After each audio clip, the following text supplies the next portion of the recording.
good for, and you're thrilled to bring a touch of romance to your kitchen routine. Imagine your kitchen tools as your perfect cooking partners in a loving relationship. Just like in romance, keeping them clean and sanitized ensures they're always ready to shine and support you.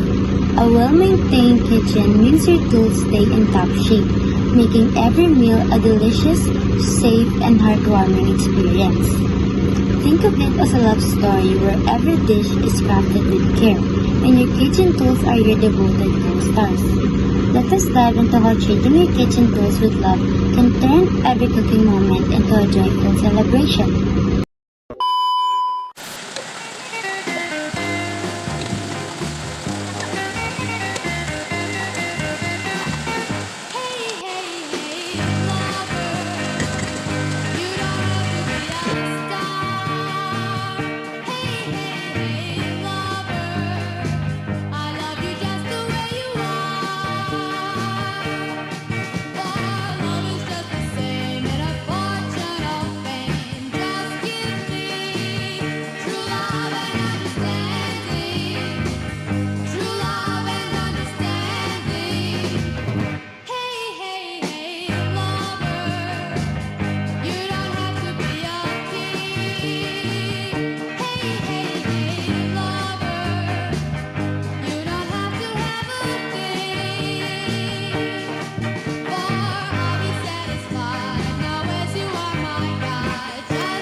Hi guys!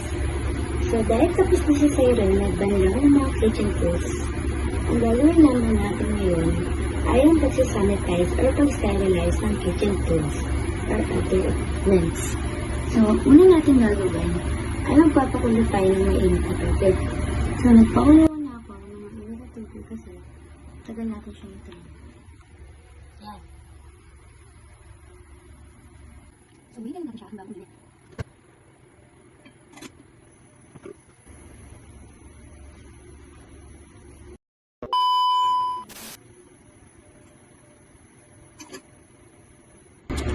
So, dahil mainit na yung pinapakulo natin tubig, ang gagawin naman natin ngayon, magkukuha tayo ng lalagyan ng mga i-sanitize or i-sterilize natin.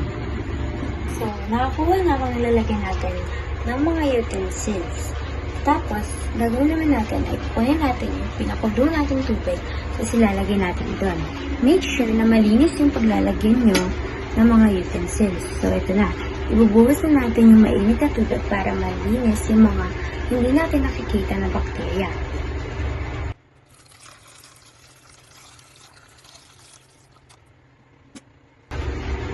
Pagkatapos yan, hihintayin lang natin siya ng mga 1 minute or tapos tatagal pa para ma-kill talaga yung mga bakterya na hindi natin nakikita. So, wait lang natin siya.